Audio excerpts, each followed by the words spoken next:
Hello, sports fans. Welcome to Super Sports Central. Today, we have my college football New Year's 6 bowl game predictions. So, diving right in, starting off with the Orange Bowl, we have Tennessee against Clemson. So, there's some big players that are not playing in this game, whether it's transfer, opt-out, or injury. For Clemson, they're going to be without quarterback DJ Uyunglele, top pass rusher Miles Murphy, linebacker Trenton Simpson, and others. For Tennessee, they're without quarterback Hendon Hooker, who tore his ACL in the loss to South Carolina, as well as their top two wide receivers, Jalen Hyatt, Cedric Tillman, and they're also going to be without linebacker Jeremy Banks. So, for Clemson, they have a quarterback, Cade Klubnik, making his first career college start after he took over in the ACC championship game. And I think Clemson's going to try to establish the run to take some pressure off their young quarterback.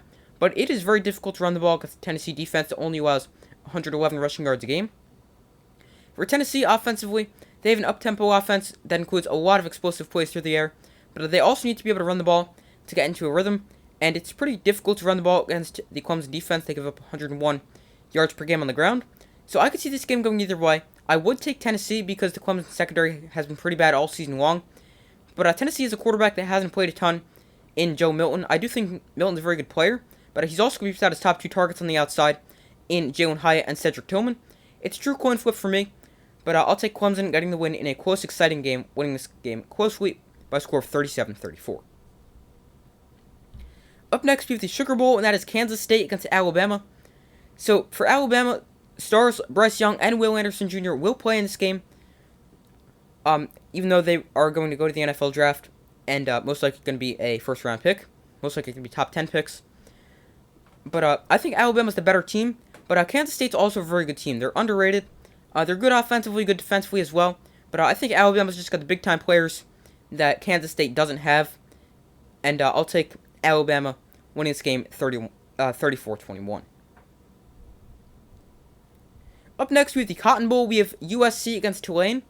So USC will be missing two offensive linemen, and that is not good news to an already not great offensive line. They're also going to be without their top wide receiver, Jordan Addison.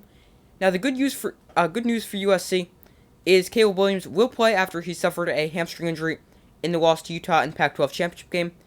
Now, Tulane does have a good defense that could put pressure on Caleb Williams and keep their offense in check.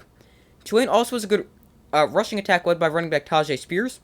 And USC has not been very good at stopping the run or tackling this season, so that's definitely going to be something to watch. And the Tulane rushing attack could really keep them in this game. But in the end, if Caleb Williams is fully healthy, I think it's going to be too much for the Tulane defense to handle. He's that kind of game-changing player. He'll make too many plays, and USC will win this game 34-24. Up next, we have the Rose Bowl. We have Utah against Penn State.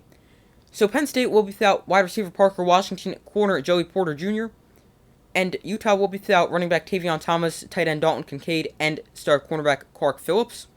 So Utah's in the Rose Bowl for the second straight season after winning the Pac-12 for the second straight season. Both teams want to run the football and are actually pretty good at running the ball and stopping the run.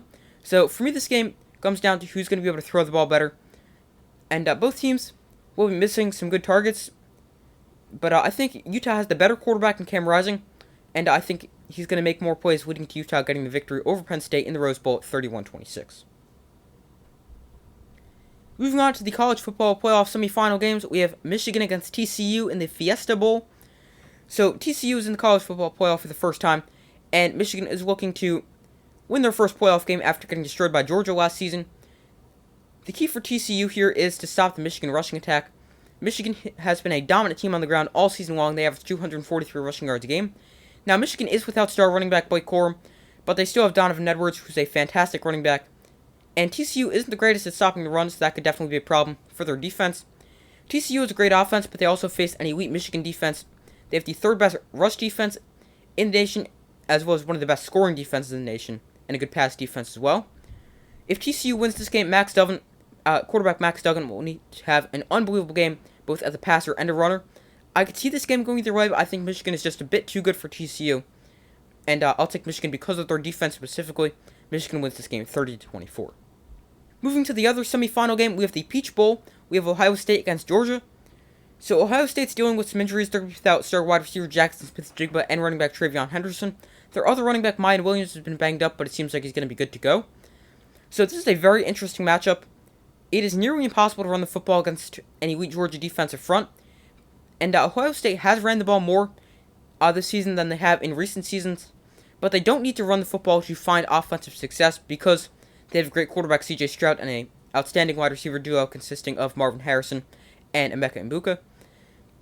Georgia is solid against the pass, not great, not terrible, so Ohio State could have success through the air, but the question for me is, will the Ohio State offensive line be able to hold up and give C.J. Stroud enough time to find his wide receivers down the field? And if the offensive line can play well, I definitely think Ohio State has a very good chance to get the win. Offensively for Georgia, they've been great this whole season, especially running the football, and Ohio State's got a solid run defense, not great, not horrible, but in their most recent game against Michigan, they got gashed on the ground for 252 rushing yards and over 7 yards a carry. I think this game has the potential for an upset, and also to be a fantastic semifinal game. But Georgia's just been so good all season long, so dominant all season long. I don't see it ending here. Georgia wins this game in a close game, 35-31. And my national championship game prediction. Remember, the national championship isn't set yet, obviously, but this is just my prediction for what I think it will be and who I think will end up winning the national championship. So we saw these two teams meet in the semifinal last season, and Georgia destroyed Michigan, and now I could actually see that happening again because, as I said before, Michigan has a lot of offensive success running the football, and that is nearly impossible to do against Georgia. Michigan also has a good defense and a good run defense, so they could stop the Georgia offense and rushing attack, but I just don't think Michigan will be able to find enough offensive success against Georgia to get the win, and Georgia will win the national championship for the second season in a row, beating Michigan, again, pretty easily, winning by a score of 31-13. So those are my college football New Year's 6 bowl game predictions. Thank you guys for watching. Make sure to like, subscribe, comment, turn on notifications to not miss any of their upcoming videos. I do my best to post as often as possible. Check out the community tab of my channel where you guys can vote on who you think won some of this week's big games. Let me know who you have winning the national championship in the comments below. Thank you guys for watching. Make sure to like, subscribe, comment, turn on notifications. I do my best to post as often as possible, and I will see you in the next video.